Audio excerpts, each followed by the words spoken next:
Mais d'abord, direction l'Égypte, pays dirigé depuis 2014 par le maréchal Abdel Fattah al-Sisi, un président arrivé là où il est à la faveur d'un coup d'État aux penchants autocratiques, pour ne pas dire dictatoriaux. Établir la liste des mesures liberticides édictées par son pouvoir nous emmènerait jusque très tard dans la nuit.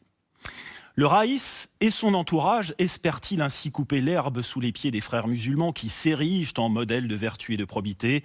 Tout le laisse penser. Le pouvoir n'hésite pas à viser les mêmes cibles que les barbus, parmi elles, les danseuses du ventre. S'adonner à ces déhanchements langoureux est de plus en plus considéré comme une activité illicite par les maîtres égyptiens de la censure. Du coup, ils traquent les contrevenantes. C'est ce qu'a pu constater Camille Bibette d'Ikari Film, dont voici l'étonnant reportage. À la nuit tombée, les bras du Nil qui traversent le Caire deviennent une immense piste de danse. Un grand concours de bateaux-mouches, à coups de lumière, de musique et de liberté. Le jour, il n'y a pas que la chaleur qui étouffe les habitants. Alors la nuit, ils profitent de la face B de la capitale égyptienne. On a besoin de relâcher la pression, on est stressé. Oui, c'est pas facile tous les jours. Alors on vient ici pour oublier nos problèmes de la journée. J'ai commencé à bouger en regardant les autres faire et ça a marché. C'est un talent naturel que tu as quand t'es jeune. Mais si les enseignes scintillent sous les ponts du Nil, sur les pistes de danse, le code a changé.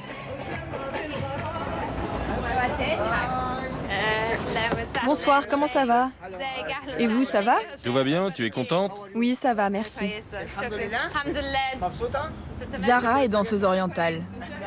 Sa passion de petite fille est devenue son métier il y a 2 ans. Le scarabée est l'un des incontournables bateaux-mouches du Caire. Tous les soirs, elle enchaîne les prestations.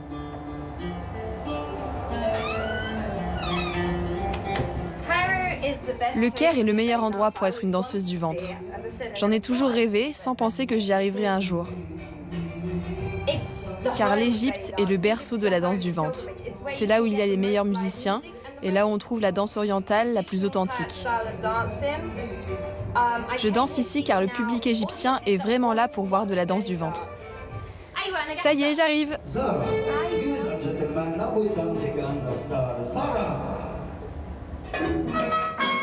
Personne ne connaît vraiment l'origine de la danse du ventre. Inventée au Caire, elle était déjà présente au temps des pharaons. C'est le cinéma égyptien qui a longtemps dominé les écrans du monde arabe qui l'a rendue mondialement populaire. Dans les années 50, chaque film doit impérativement inclure une ou plusieurs scènes de danse. De grandes stars émergent, comme Samia Gamal ou Souir Zaki. Dans les années 70, un premier vent de conservatisme. Les costumes doivent couvrir le corps. On ne peut plus voir le ventre de ces danseuses du ventre. Mais dans les cabarets, la fête continue. Et la télévision nationale propose jusque dans les années 90 des émissions de prime time avec les plus grandes stars. Aujourd'hui, de telles images ne sont plus possibles.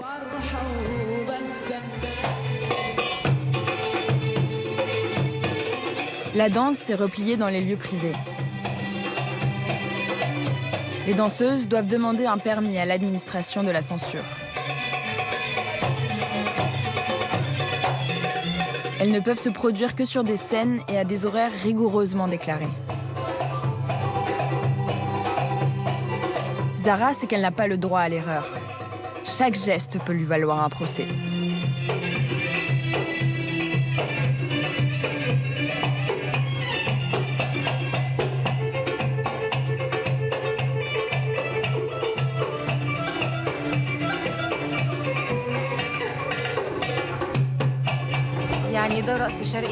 Il y a des danses où les costumes ne sont pas beaux, les mouvements ne sont pas bien, la manière de faire n'est pas bonne. Et on se sent mal à l'aise quand on regarde. Mais on vient souvent dans cet endroit et ici il n'y a pas de problème, ni avec la danse, ni avec les costumes. C'est de la danse orientale dont on profite. C'est une danse naturelle, n'importe qui peut la regarder, même les plus petits, sans aucun problème. Même pendant les mariages, nos filles dansent. Sans costume, bien sûr. Avec des vêtements normaux. On passe de la musique et tout le monde danse.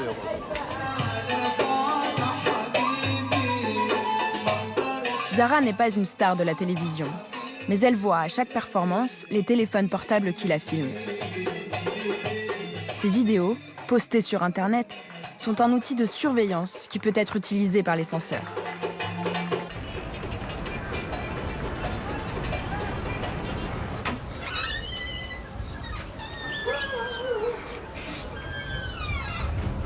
Pour Mona Prince, c'est une vidéo postée sur Facebook qui a changé sa vie. Mona n'est pas une danseuse du ventre. Elle est professeure de littérature anglaise à l'université du Caire. Mais désormais, elle n'a plus le droit de travailler. Elle passe ses journées à attendre dans sa maison, sur les bords de l'oasis de Fayoum, à une centaine de kilomètres de la capitale. En Égypte, Mona Prince n'est pas une professeure d'université comme les autres. Militante des droits de l'homme, elle avait tenté de présenter sa candidature à l'élection présidentielle contre le général Sissi en 2018 et elle a souvent été inquiétée pour ses prises de position en faveur de la liberté d'expression. C'est cette vidéo qui lui a valu d'être renvoyée par son université. J'étais dans cette maison avec une amie et je lui ai dit « Allez, faisons une vidéo de moi en train de danser ». C'était vraiment sympa, c'était l'après-midi, il faisait bon, une de ces journées de printemps, et je l'ai fait, c'est tout. C'était tellement sympa, je l'ai posté sur Facebook, et ce n'est pas la première fois que je poste une vidéo de moi en train de danser. Ni ses écrits, ni ses prises de position radicales, ni les idéaux jugés libéraux qu'elle enseignait à ses élèves n'avaient pour le moment valu de sanctions à Mona Prince. C'est une danse du ventre, anodine, qui a entraîné sa chute. Comme un symbole du nouveau puritanisme que le régime égyptien impose à son pays. Quand j'ai fait cette vidéo, je ne me serais jamais attendue à ce que cela crée un tel scandale ou que cela provoque mon renvoi. La danse fait partie de ma culture, c'est normal de danser. Pour moi, tu n'es pas égyptienne si tu ne sais pas danser la danse du ventre.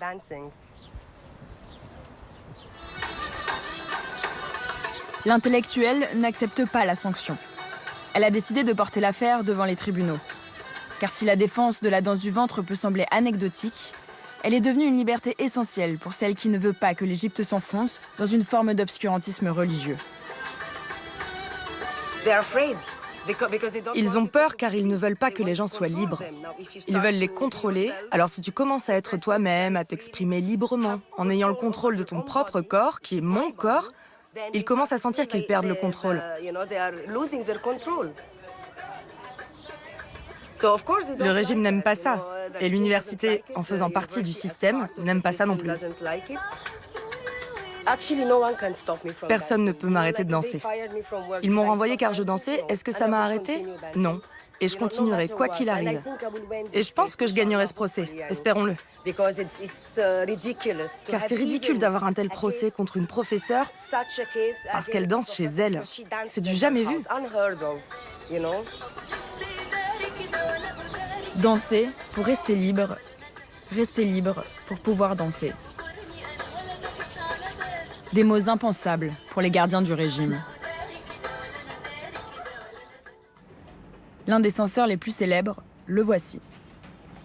Samir Sabri, officiellement avocat, conservateur proche du pouvoir, consacre son temps à la surveillance des danseuses. Il épluche les réseaux sociaux et les médias pour repérer toutes les prestations qui dépassent, selon lui, les limites. Dès qu'il tient quelque chose, il dépose plainte. Il est où l'art ici?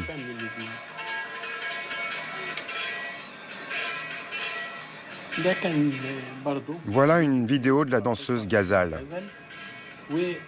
Elle a été diffusée parmi les jeunes et sur beaucoup de sites web. Toute cette danse inclut des gestes immoraux et sexuels. J'ai posé un recours contre elle et elle a été poursuivie. Elle a été condamnée pour incitation à la débauche.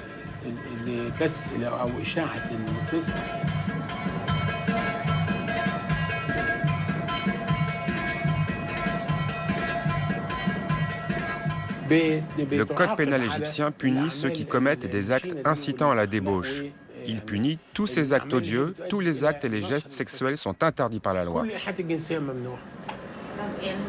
Mais quels sont ces gestes sexuels? Je ne sais pas comment l'expliquer. C'est simple, ce sont tous les actes qui stimulent le désir sexuel. Une définition floue, mais qui a suffi à envoyer les artistes en prison. Dans la pièce voisine, Samir Sabri tient des archives très précises de ses combats. Depuis 30 ans, il a lancé plus de 2000 procès contre les artistes. Pour les danseuses, c'est seulement 600.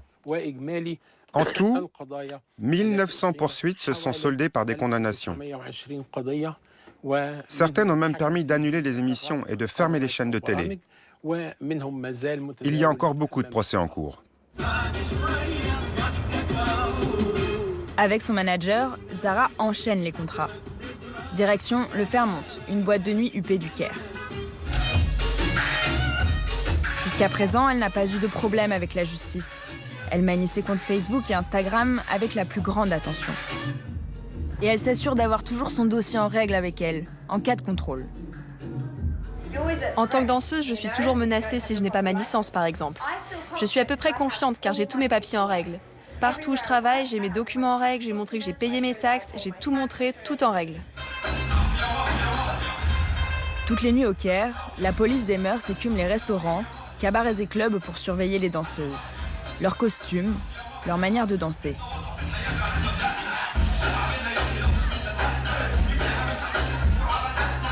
Dans cette boîte de nuit, le public est en majorité composé de touristes des pays du Golfe, venus s'encanailler au Caire. Zara est là pour ça. Mais attention à ne pas dépasser certaines limites.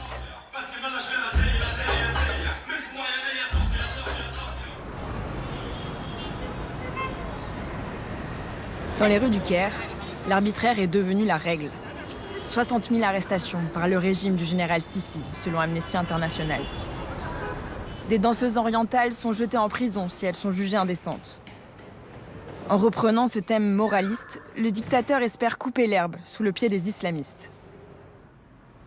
Mahmoud Othman est un des rares avocats à défendre les danseuses. Pour lui, la condamnation de la très populaire Shakira en 2015 a sonné l'alerte. J'ai vraiment été choqué quand j'ai vu ça. Comment peut-on l'humilier ainsi? L'obliger à se tenir de cette manière, dans son costume, devant l'officier de police, et lui demander pourquoi elle s'habille comme ça? C'est en voyant ça que je me suis décidé à travailler sur ces cas. Principale difficulté pour l'avocat, les lois sont très floues et libres d'interprétation par les juges nommés par le pouvoir. N'importe qui a le droit de considérer un travail artistique comme de l'indécence publique, quelle que soit l'œuvre, et de déposer un recours devant la cour administrative. Et malheureusement, le procureur de la République, depuis 2015, n'a jamais rejeté aucune de ces demandes, ni protégé les artistes. Une fois ces demandes référées à la cour des juges, les condamnations sont très dures. La plupart d'entre elles se sont soldées par 2 ans de prison.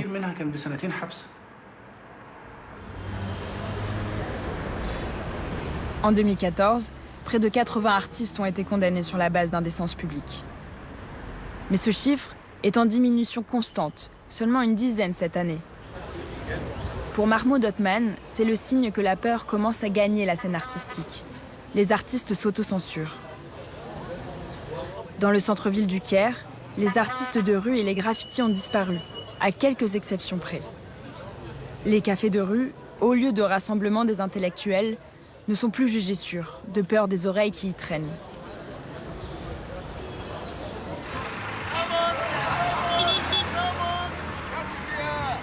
Depuis le village de Fayoum, Mona Prince s'interdit de céder à la peur. Ibrahim! Ibrahim! Salut mon chéri! Comment tu vas? Comment ça va? Ça va, ça va. Ça va? La célèbre professeure a saisi la justice pour faire reconnaître son droit de danser. Je te prends la moitié de brugnon et l'autre d'abricot.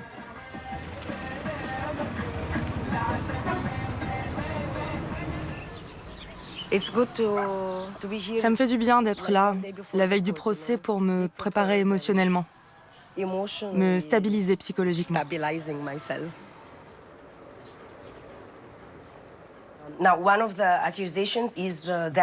Un des chefs d'accusation, c'est que j'ai posté cette vidéo et insisté en la repostant à nouveau, ce qui dégrade la dignité des professeurs et le bon comportement d'un professeur d'université. Je ne me vois pas faire quoi que ce soit d'indécent ou d'obscène.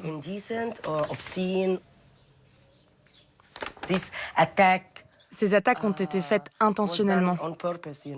Ils ont consciemment utilisé cette vidéo contre moi pour se débarrasser de moi dans l'université. Simplement parce qu'ils ne veulent pas de quelqu'un comme moi. Je suis dangereuse pour le système. Car je promeus la libre pensée, l'ouverture d'esprit, des valeurs libérales. Ils ne veulent pas de ça. Pour eux, c'est une provocation envers la hiérarchie patriarcale de la société, mais surtout de l'université. Le doyen, le vice-doyen, ils ont tous travaillé en Arabie Saoudite. Et ils en sont revenus avec des idées du wahhabisme qui sont complètement contre les femmes.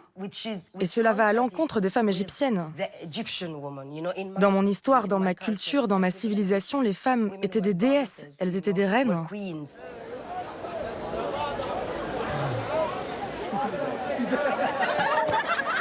Le droit de danser. Une affaire de culture liée à l'identité égyptienne. Et parfois, une nécessité. Un espoir de s'en sortir pour les filles des quartiers populaires. Dans le quartier d'Abdin, Monsieur Ashraf dirige une maison de danseuses du ventre. Ancien musicien, il a ouvert cet endroit il y a 10 ans. Pour ces danseuses, c'est un passage obligé avant d'aller danser. Impossible pour ces jeunes femmes de quitter la maison familiale en costume de scène. Le métier est trop controversé. Amira a 24 ans. Devenir danseuse était la dernière solution qui s'offrait à elle pour nourrir sa fille.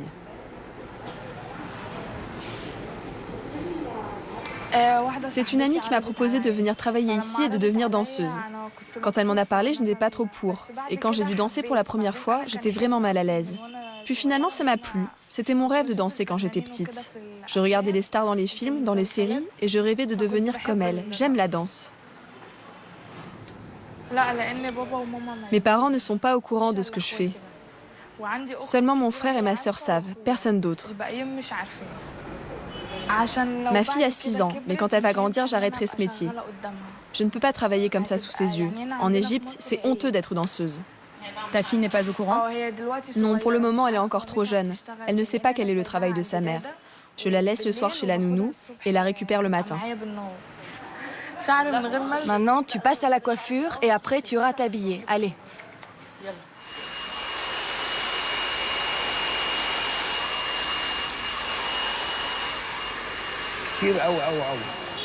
La majeure partie des filles qui viennent ici, c'est pour demander de l'aide. Quand elles arrivent ici, elles peuvent enfin se poser, se sentir en sécurité. Nous, on leur donne leurs droits.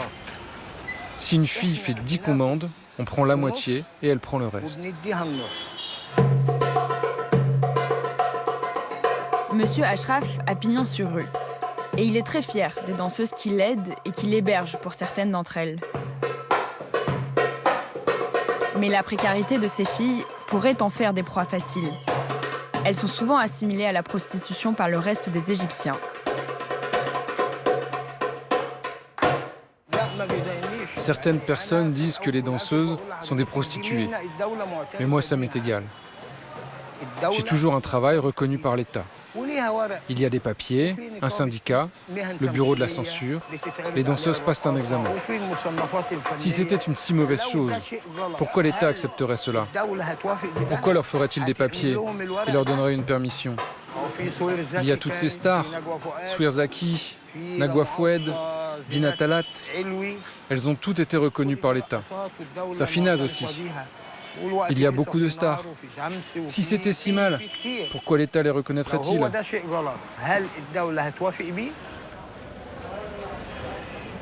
Toutes les danseuses de la maison de Monsieur Ashraf ne sont bien sûr pas des stars. Mais elles sont en règle et agréées par l'État.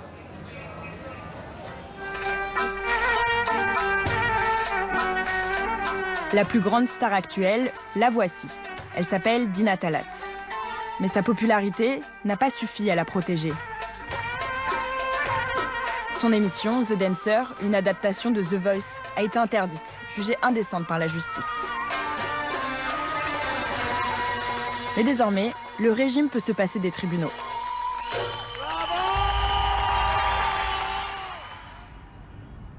Aujourd'hui, c'est ici, dans cet immense bureau, qu'on décide de la vie ou de la mort de tout ce qui se passe sur les écrans égyptiens. Mohamed Makram, 84 ans, est à la tête de la nouvelle autorité de censure du régime. C'est lui qui tente de définir les nouvelles lignes rouges de l'Égypte moderne. Nous essayons seulement d'appliquer les standards professionnels conformes à la bonne éthique. Car à un certain point, le chaos dominait en Égypte. La liberté ne s'obtenait que par la loi du plus fort. La loi et la souveraineté de l'État avaient disparu. On a donc été forcé de procéder à une sorte de canalisation de ce chaos grandissant. Face à ce renforcement assumé de la censure, les voix dissidentes comme celle de Mona Prince sont de plus en plus rares. Aujourd'hui, elle a rendez-vous avec la justice. Si je perds le procès, pas seulement pour moi, mais pour d'autres personnes, pour d'autres femmes, cela veut dire ne fais pas ça, ne danse pas en public, ne pense pas librement, ne t'exprime pas, quelle que soit la manière, ne contredis pas ce que eux pensent être la pensée globale. Cela pourrait être le message, mais j'espère que ce ne sera pas le cas. Vraiment, j'espère que ce ne sera pas le cas. Pour le futur de l'Égypte, pas seulement pour moi.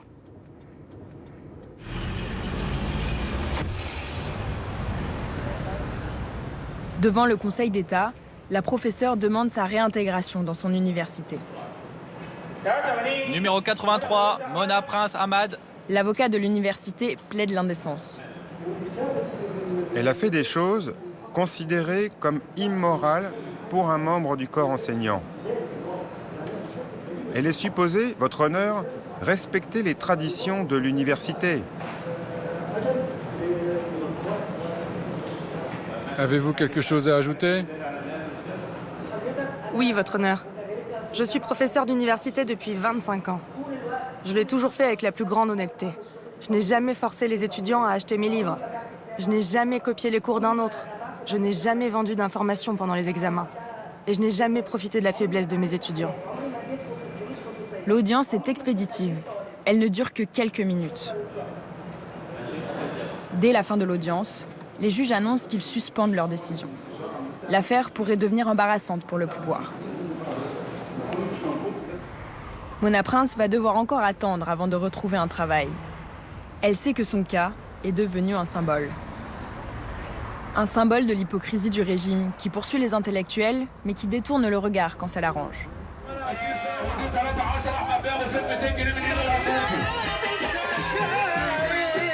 Ce soir-là, les danseuses de Monsieur Ashraf ont rendez-vous dans un quartier populaire.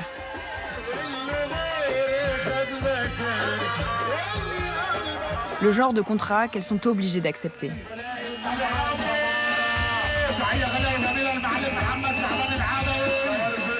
Un mariage de rue, où les invités préparent des liasses de billets pour les mariés. Plus ils ont réuni de danseuses, et plus la liasse doit être épaisse.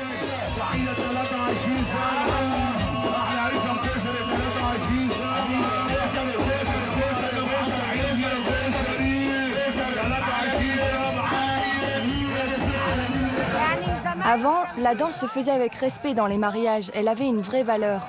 Aujourd'hui, n'importe qui monte sur scène et danse. Il y a beaucoup de dérives. Je le vois et j'en souffre. C'est le genre de spectacle qu'on rencontre tous les soirs de la semaine, dans les bidonvilles de la capitale, où vit 40% de la population. Lorsqu'un invité donne de l'argent pour les danseuses, il peut aussi parfois récupérer son numéro de téléphone. Donc dans sa tête, cela veut dire qu'au petit matin, la danseuse rentrera avec lui. Les danseuses sont là pour gagner leur vie. Alors parfois, il y a des dérives. Tant qu'ils ne sont pas rendus publics ou publiés sur les réseaux sociaux, ces mariages de rue sont tolérés par les censeurs. le régime de Sisi préfère fermer les yeux. Une hypocrisie de plus pour maintenir la paix sociale.